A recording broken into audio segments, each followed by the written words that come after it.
You ask Tiger to solve. This deals with linear equations with one unknown.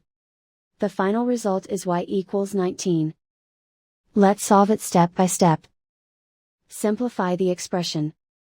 Expand the parentheses. Multiply the coefficients. Simplify the arithmetic.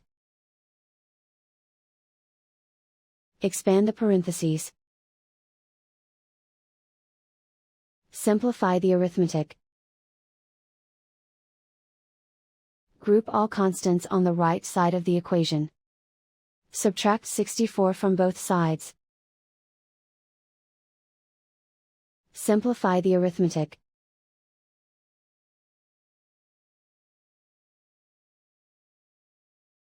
Isolate the y. Divide both sides by -8. Cancel out the negatives. Simplify the fraction. Cancel out the negatives. Find the greatest common factor of the numerator and denominator. Factor out and cancel the greatest common factor. And so the final result is y equals 19.